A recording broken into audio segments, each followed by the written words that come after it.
Hi everyone, before we go into the podcast, I just wanted to say thank you so much for listening to this podcast. I'm super grateful for your continued loyalty and support. If you could do me a quick favour, if you could give me a review on Apple Podcasts, it really helps the algorithm and it will help this podcast go up the lists. If there are any subjects or topics that you want me to cover, then please do reach out to me on DM on LinkedIn and I will do my best to find the best guest for that subject or topic. This is the Absolute Business Mindset podcast, created and hosted by Mark Hayward. This podcast will interview entrepreneurs, business owners, and people in their careers. We will delve into their journey to success, key life milestones, and go deep into their area of expertise. Get ready to learn from others' successes and failures. Today we have Jason Osbourn, who is the CEO of Impact for Leads. Hello, Jason. How are you? Hey, Mark. I'm doing very good, man. Thanks for having me on the show today. Absolute pleasure. Thank you so much for joining. We were just talking about how busy our afternoons are. So yeah. This is going to be a nice space. We're going to have a lot of fun. We're going to talk about you, your business, your career. So hopefully you'll have a lot of fun. So let's start right at the start of your business. So tell me about Impact for Leads. What is it? What does it do? Who do you help? Yeah, cool. So Impact for Leads is what we focus on is working with businesses, primarily coaches, consultants, advisors, but we also work with corporates as well, helping them to use LinkedIn to generate really good high quality leads on a consistent basis without being spammy or paying for ads. So that's what we do. And that focus on LinkedIn, we've been focusing on that probably for the last 3 years now. But we can go into a little bit more background of what led up to that. But that's what we do at Impact for Leads. So when I was doing research, you talk about LinkedIn being underutilized. Yeah. Now, I would say that 3 years ago, 100%, everyone still thought it was where you just posted your CV and you got a job. Do you think in 2021, it's still underutilized? Yes. And the reason why is because most people still think of it as a CV website. For even the people that are looking to use LinkedIn as more of a lead generation type of platform, most of them still don't understand how to use it. So one of the biggest challenges that people have when they come to me is, hey, Jason, I'm on LinkedIn, it's not doing anything for me. Like I'm posting content, I'm doing things, but it's just not working for me. So LinkedIn, people try to use it like Facebook or Instagram, and you just can't use it that way. So I think it's probably not only underutilized, but also a very misunderstood platform. So let's just delve into that a little bit more. So if you could distill, and I know you probably do courses and coaching sessions, which takes weeks and months. If you could distill how to use LinkedIn in a couple of sentences, how would you, or a couple of bullet points, how would you distill the best way of being able to utilize LinkedIn? The best way to think of it is think of LinkedIn as the online version of an in-person networking event. If you look at it from that perspective, it will change the way you do things. So what most people do on LinkedIn is just post content, which is what people do on Facebook and Instagram. That's like on Instagram, that's pretty much all you can do. You post content and, you post an image, you might post a story, or you might do an Instagram live or something like that. Facebook, same thing. And so people think that social aspect of Facebook and Instagram of just posting stuff is what you need to do on LinkedIn. But the thing is, if you were in a face-to-face networking event, so whether it's BNI or any type of those in-person networking groups, if you were just putting images up on a wall of what you do, people might go, okay, all right, fine, whatever. But there's no interaction, there's no personality, there's no actual kind of rapport building, getting to know each other.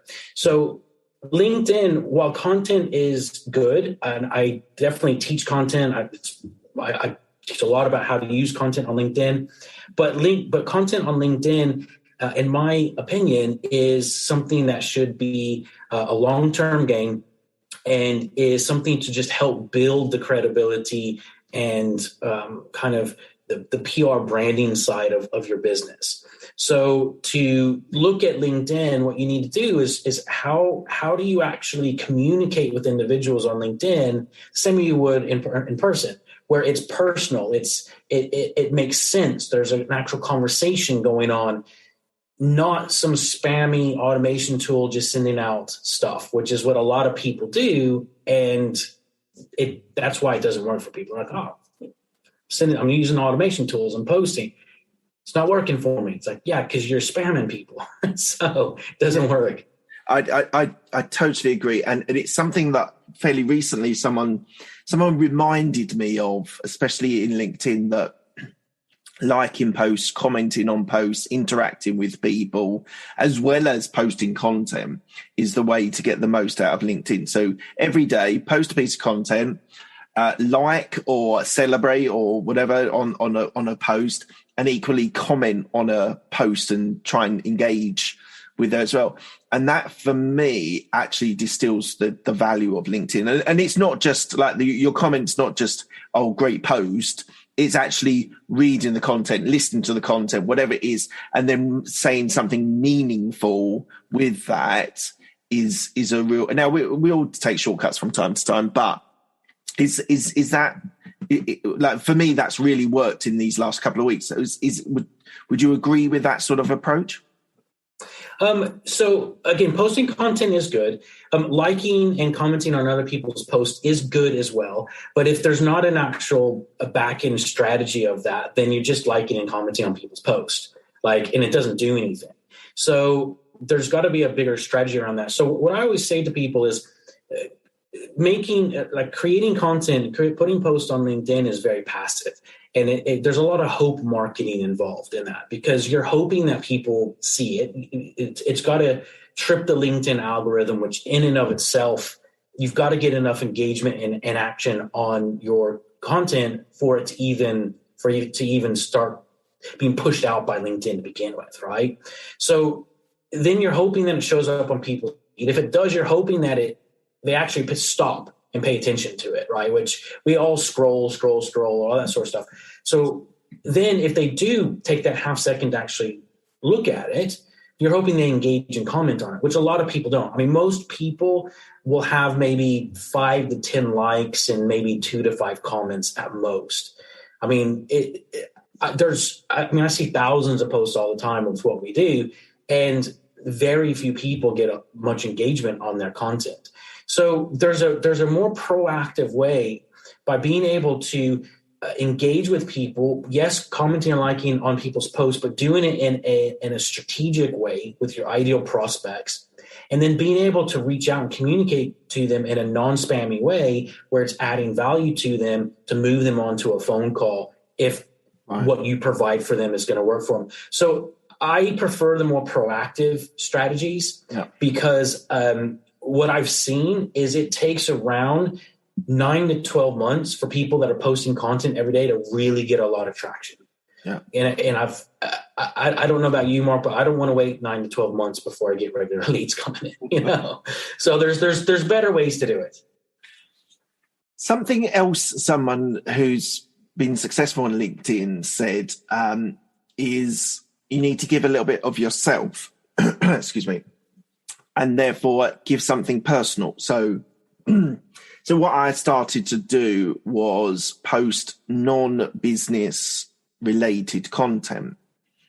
You know what really upsets me? I get more engagement, more views on a picture of I went to Norfolk a couple of weeks ago. I took a picture. We went to Blickling House, and I got loads more views on that content. So do you think that LinkedIn is actually evolving into something closer to Facebook than it was maybe a few years ago? Yes and no. They've added a bit more social features into LinkedIn. So like they added stories probably, I don't know, maybe 6 months ago now. I can't even remember how long ago it was. I don't think it's really taken off very well. So that's probably more like Instagram with the story side. They've recently launched something called Creator Mode, which is much more for people that are just creating content that just want followers. And doing that, that's a little bit more kind of social kind of aspect of it. So they are a little bit, but at the same time, I don't think it's so much that. I don't think it's so much that LinkedIn is saying, okay, we're going to move into something like Facebook or Instagram, because I don't. If they did that, they'd just be another Facebook and Instagram, right? So they're not going to do that. But what's interesting around this is people like a combination of both business and personal. I did a poll a couple of weeks ago, and I don't know, I had hundreds of people vote on it and stuff, and said, well, should LinkedIn be a place where it's just purely business content you're putting out there, or should it be personal content? And it was literally 50-50 on the results. Like, I couldn't believe it. I was like, come on, it's got to be at least 49-51 or something. But it wasn't. It was exactly 50-50. And 50% of people think you should never post anything personal on LinkedIn. Okay. Now, I don't really agree with that, because if you're only ever posting very business related content, you just look robotic in nature. It's like, well, who are you? And so having a bit of that personal interaction with stuff, I think, is really good. Content that, business related content, if it's really valuable and it lands well with your target market, you'll get a lot of exposure and content or comments and engagement on it. But people still like connecting with people. And so having stuff up there where it's personal, maybe a trip, the one kind of thing that I see a lot of people don't like on LinkedIn is if you're just posting on pictures of like what you ate last night. People get really annoyed with that sort of stuff. It's like, okay, that's too far. That's Instagram stuff. Put that on Instagram, Facebook. But if you're taking a trip, like you said, up to Norfolk, and you're like, hey, this is where I went, this is what I've done. And if you can what's even better is if you can tie it somehow into business as well. So, I took a trip with my family, wanted to take some time off, and it's really important to have that work-life balance. People can really resonate with that and interact with stuff. But likewise, I've made posts about, me being on, this was months and months ago, because I'm way over this now, but like on day 30 of doing a 15-minute run every day, right? I got tons of engagement over that stuff. I was like, God. So yeah, it's interesting what people like. And something I've seen as a trend in the sort of last few months is polls. And I actually think that it actually splits people in the same way of personal content. I would say 50% of people love it, 50% of people hate it. But what's your sort of view on running polls? Because again, it's another sort of, it's not a hack, but it's just another shortcut to get a lot of engagement if you ask the right questions on the polls. What's your feeling on polls? Well, so I think anything that any platform is favoring and pushing out more, you need to maximize that. So there's definitely a favoritism towards polls right now with LinkedIn, because as soon as you make a poll on LinkedIn, it just, like, almost every poll I've ever seen anyone do, there's massive engagement, likes, and votes and stuff like that. So personally, I find them a bit annoying, but I don't. The thing is, I don't have to like them to use them to benefit my business. Yeah. And I've gotten some really good engagement on polls. I've gotten some really good feedback on stuff as well. Things that I think this is what people think about stuff, and then the polls will come back. I'm like, okay, actually. People think quite differently than I thought this would be. So there's some good feedback that I can get from that. And, anything where you're able to get in front of 5, 10, 20,000 people on, why wouldn't you do that? I've got polls that there's been 20, 30,000 views on. So why wouldn't you do that? So, yeah. What's the LinkedIn leads method? So the LinkedIn leads method is my methodology that I've created around LinkedIn, and the methodology we have on creating leads. So it's 5 kind of overall steps that we take with it. So L is laser focus. And this is where, when we're working with clients, where we get really clear on how they're positioning themselves in the market, who their avatar is, all that stuff. So I've been doing online marketing for 16 years. So I don't just work with people and say, okay, here's a button to push on LinkedIn, do that. I look at the whole marketing side of it, how they're positioning themselves, because a lot of people still don't get this. And if you're not positioning yourself properly, what happens is you end up usually falling into what I call a commodity-based market, where you're just saying, I'm an accountant. It's like, well, great. So is everybody else. Like, what makes you different, So then you end up competing on price. So we work a lot on that, and then really fine tuning your profile and optimizing a profile. Then once that's done, we move into the E and A of the leads method. So E is expertly connect. A is add value. So it's how we're expertly connecting, targeting our prospects, and then adding value and communicating with them in a way, again, where it doesn't come across as spammy, but they're actually happy to communicate with us, which so many people, if they're not communicating properly on LinkedIn, they get annoyed responses back from people. So the way we do it is quite different. And then we move into the D, which is direct and close. So how to move those conversations and direct them onto a phone call so you can actually close them as a client. And then we look at S, which is scaling. So a lot of people, Mark, want to scale at the very beginning, but if we don't have the process in place and we haven't validated it, because you've always got to test your marketing, your messaging, all that kind of stuff. So you've got to test all of that. But once that's done and you've validated it, then that's when we scale. So I teach people how to be able to scale what they're doing, so they're not having to do everything themselves every single day. They're just focusing on maybe working on the phone calls with clients and things. So how do you scale? How do you, is it through automation? Is it through using these sort of anything like that? That sort of. No, I don't like automation tools. I don't like them.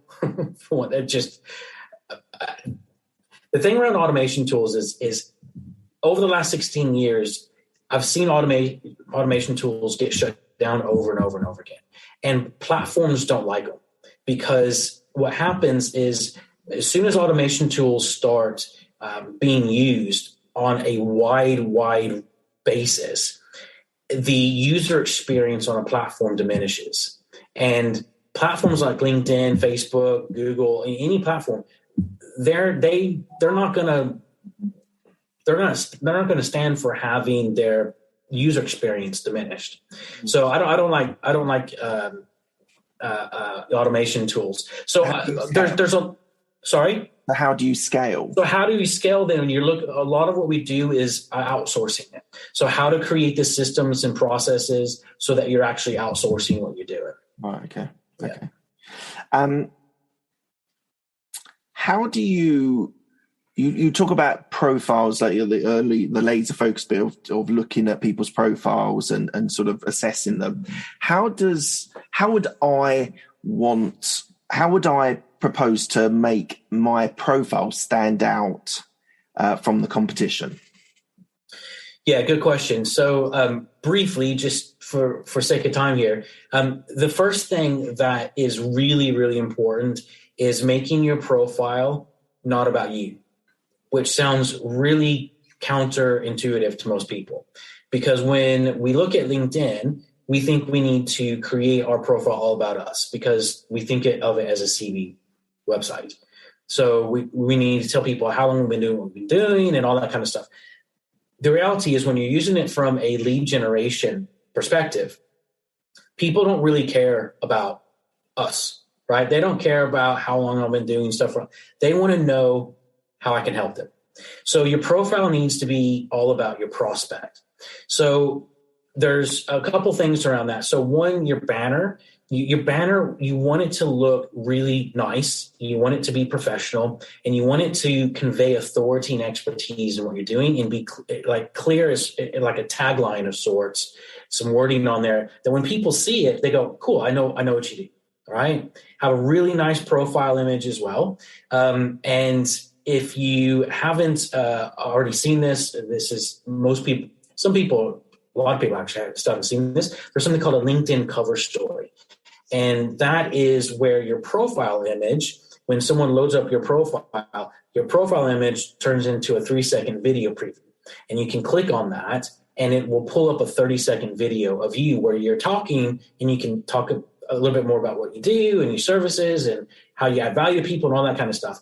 And those sorts of things really stand out and make a difference, because it goes from just having a static profile, words and pictures. So now it's video. People can hear you. They know that you're an actual real person. What's that called? It's called a LinkedIn cover story. Cover story. Yeah. Yeah. I've not really seen that, so that's interesting. Who are your clients? My primary clients that I work with are coaches, consultants, advisors, experts, people kind of in that field. So that's a lot of the work that I do with clients right now. But I also do some corporate work and do all that sort of thing. So, but yeah, we work with a lot of coaches and consultants. Right, lovely. All right. So we're going to jump back to your education and your experience. So you did a degree in finance. Why did you choose finance? Because I love it. So I've just always loved finance. I've always loved business. I've always been kind of a big maths type of person, and just enjoy it. So simple answer to that, really. How has it helped you in your career, sort of finance and accounting and business? Well, it's definitely helped me in terms of being able to look at business from a different perspective, where if I hadn't had gone through any of that, I would have had to have learned a lot of things just kind of on my own. But on the same side, I think there's a lot of things that I learned in business that, university doesn't really teach us either. So, looking back at it, I probably would have, I don't know if I would have gone to university. So just because I love business, and I always felt like it was a waste of time. So interesting. Yeah. You have kids? I do. Are you going to tell them not to go to university? Well, I'm not going to tell them not to go, but if they want to do something else, I'm not going to discourage them either. Okay, interesting. So, yeah. So your early career, although a finance degree educated, was in sales and BD. Why did you go into that area? Sorry, say it one more time, Mark. I said your early part of your career, when I was doing some research on you, was in sales and business development. Yep. Why move from finance? Why didn't you become an accountant? Why did you go into sales and BD? So I never wanted to do any accountancy or finance stuff. I just wanted to do that because I've enjoyed it.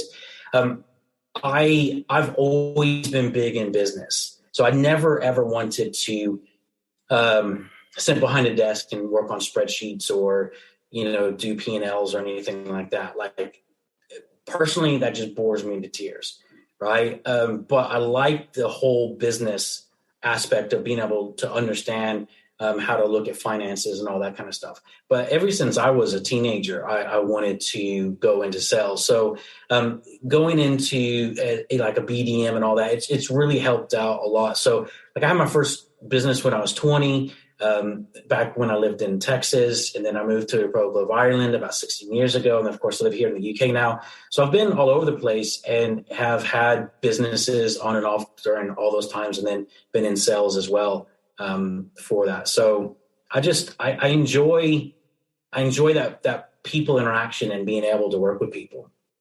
Absolutely. And that then leads me on. You were a team manager at a speaker course where you trained resource and assisted speakers. So why then the shift towards that area to speaking? So 2-part question. Why did you change to to helping speakers, and are you a motivational speaker or a speaker at events as well? Yeah, so I've been speaking since I was about 14. So like I've been speaking for a very, very long time. I've spoken on stages of up to like 5,000 people and stuff like that. So I love public speaking. I'm actually quite a kind of shy introvert type of person, but I absolutely love being on stage. I come alive. I love it. It's just, I don't know, it's kind of weird. I always have. So when I had the opportunity to come up to be able to train speakers and work with them and kind of run something around that, I just jumped at the opportunity because I love doing that sort of stuff. How did you sort of assist it? Did you train? Did you educate them on sort of tools and techniques on how to speak in sort of large audiences? Yeah. We would run trainings and do stuff like that to be able to help train people up on that. Speak, how to look at your voice inflections, how to maximize like your pauses and all this sort of stuff to be able to communicate with people properly. Because when you're speaking, there's a lot of sales psychology in speaking as well. So yeah, we did a lot of training around that. Interesting. Did you take any training yourself before you took the role? I just find it quite interesting that, like, because you talked about sales and psychology of being a speaker. Was that something that you were educated, you were taught how to do, or was that just because of the experience that you'd had speaking on stages? I haven't had any formal training as such in terms of speaking, but I've been, like I said, I've been doing it since I was 14.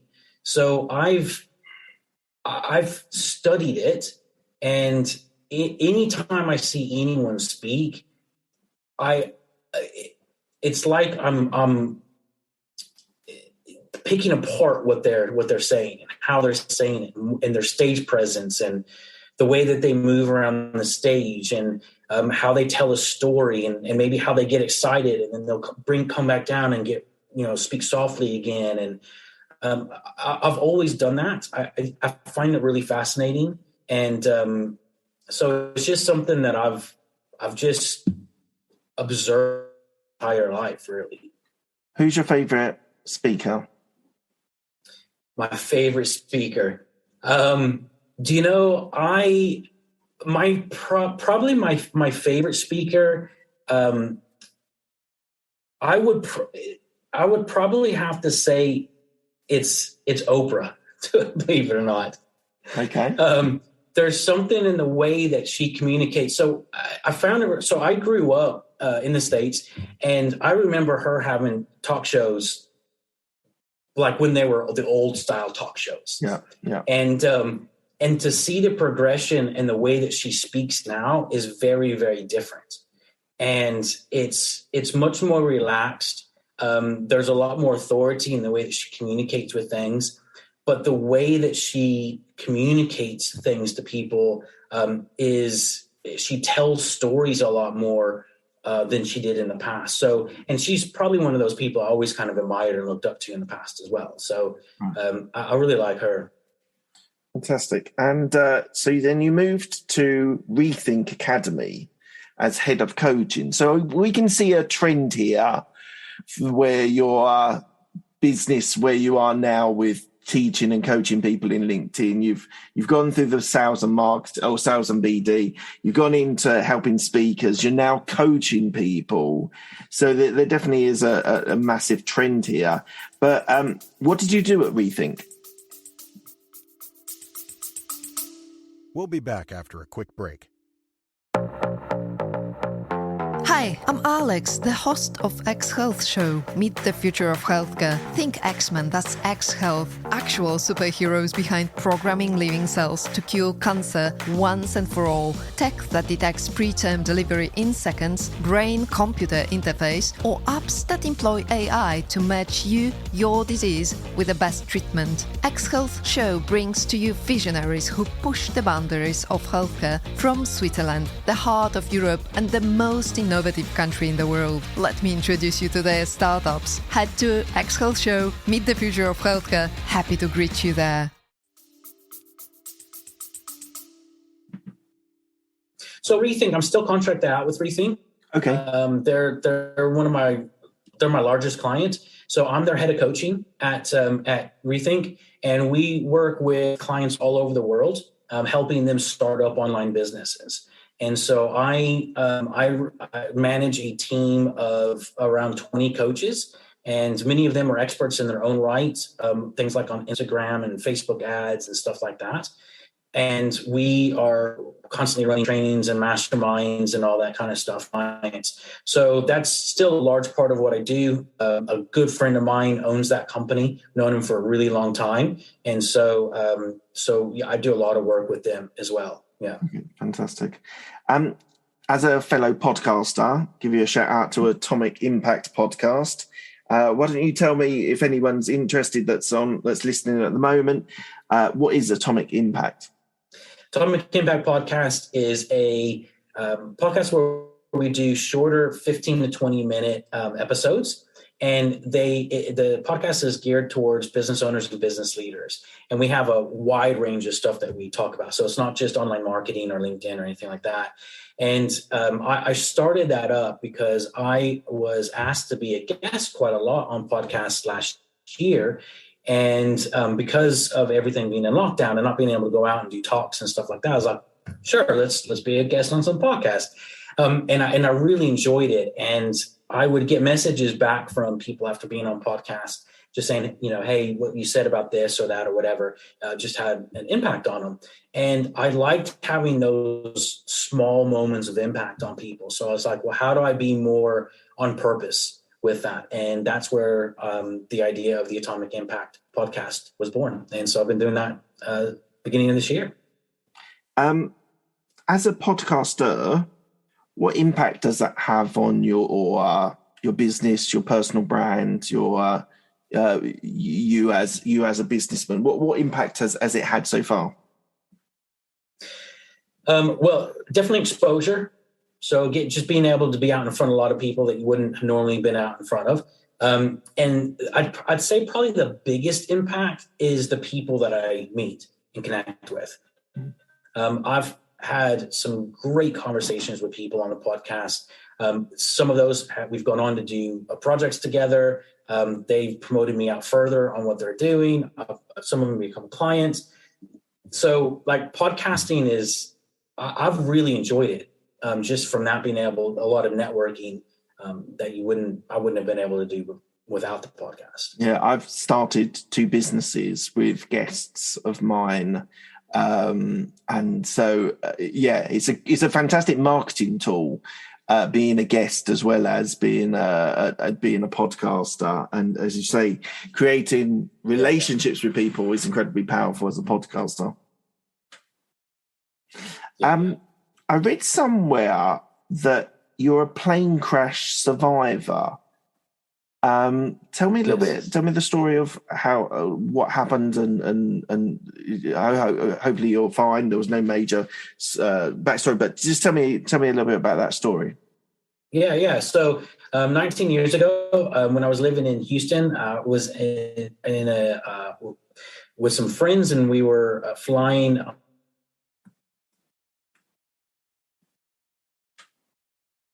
from Houston to a little town.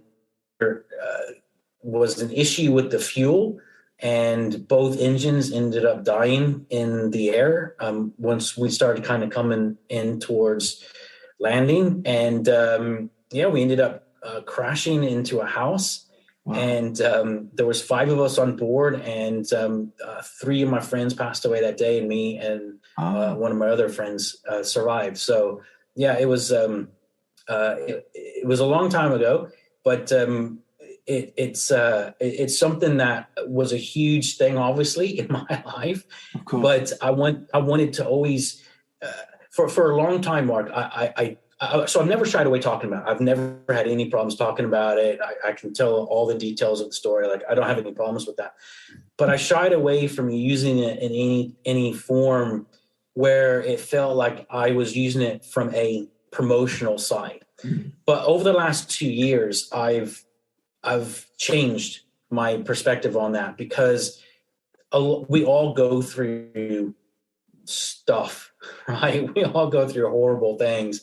And if I can use that as a way to connect and impact people, to be able to help them, then I'm going to use that just like I would anything else in my life. So, so I let people know, even on my LinkedIn profile, it says from plane crash survivor to impacting companies around the globe. So, that I want people to know, like, no matter what you go through in life, you can still have an incredible impact. What did you, because I've had multiple bereavements in the last couple of years in my family, and it's taught me a lot about myself and where I want to be and what I want to do.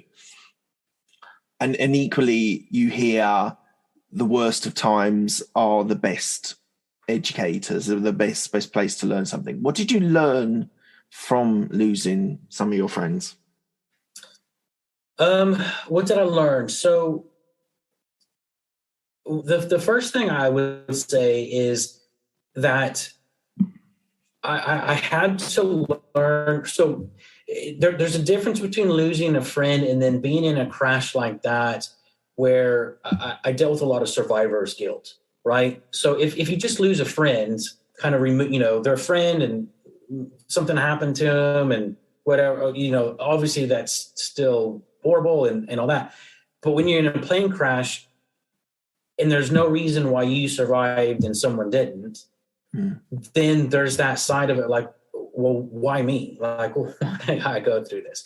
And one of the things that I realized and learned from this is people don't know how to really support someone that's gone through something like that. And one of the things that we often say, and I had tons of people tell me, and even now when I tell people the story, that they'll still say this. They'll say, "Oh, well, someone was looking out for you, or you must have been meant for greater things, or well, you must have really had a purpose," or something like that. And it's just something that people say because interesting, because I was like, but that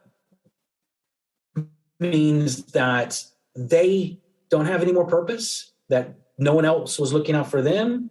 It's like, well, why me? So it almost kind of fed into that survivor's guilt. I was like, yeah, but why am I so special? Like, because I'm not special. It's just some of them died, me and the other guy didn't. I don't look into it too much deeper than that, but so some of that I just learned, I don't know if there is necessarily a why or why not someone lives or survives. I just know that I'm going to, maximize my life and try to help and impact as many people as I can, and do whatever I can to be a great dad and great inspiration to as many other people as I possibly can. So yeah, I totally agree. I think I feel quite strongly about this. I'm not sure why, but that whole bullshit of that, like, you were being looked after by someone is just it.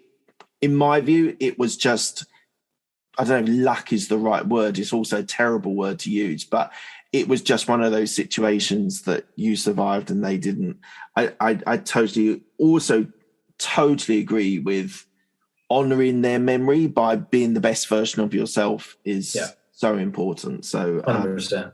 So thank you for sharing that story with me. So you've talked, you've inferred and sort of mentioned that you've lived in the US, you've lived in Ireland, and you've lived in the UK.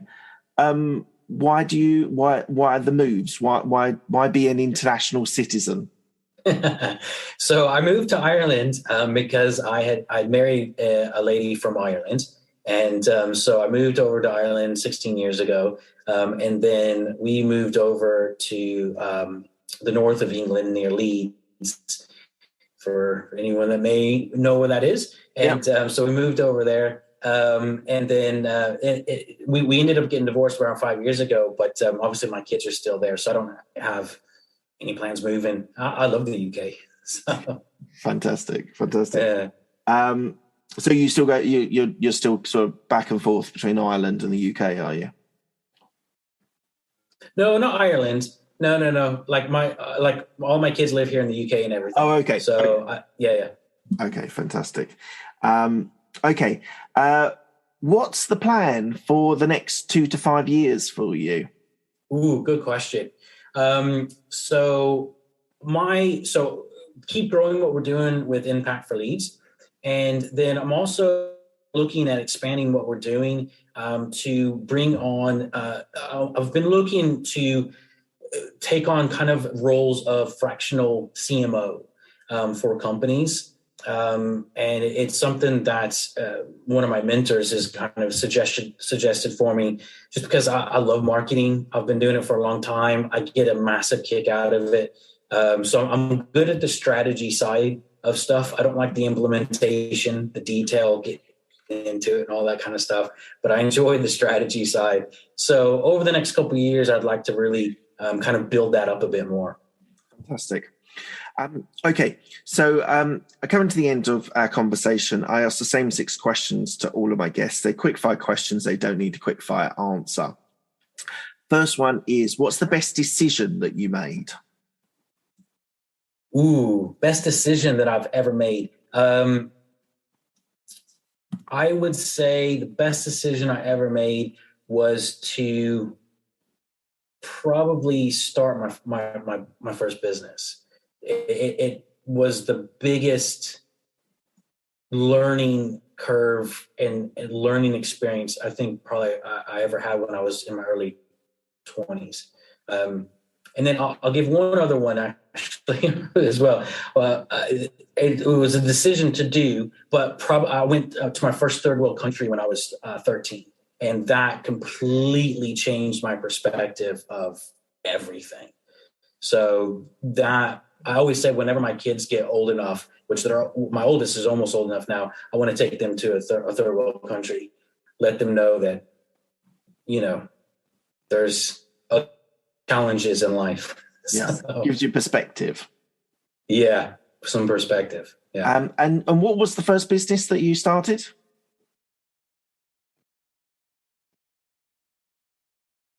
So the first business I had was a window covering business in the States. So we sold 2-inch faux wood blinds, and we'd go in, have to measure up all the windows, quote people. I was 20 years old.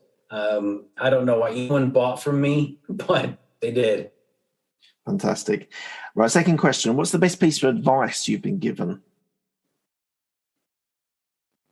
Best piece of advice probably is to realize that with every positive, there's a negative. With every negative, there's a positive. Being able to look at things from a balanced perspective is probably the best piece of advice I've had. It's really served me to be able to, even when things go really well, not get overexcited. I mean, still enjoy it, acknowledge it, but also realize that with that, there's also going to be challenges as well. And then on the flip side, whenever there's challenges, I always look at where the opportunities are as well. So that balance is so important. That's a great piece of advice. Awesome piece of advice. Next question. Who helped you most in your career? Ooh, who's helped me most in my career? I would probably say, one of my business partners. We started online marketing around the same time, but he's just been a great support, a great friend, a great help. Been able to kind of knock ideas around a lot with him. So yeah, he's been the best. Awesome. Any regrets?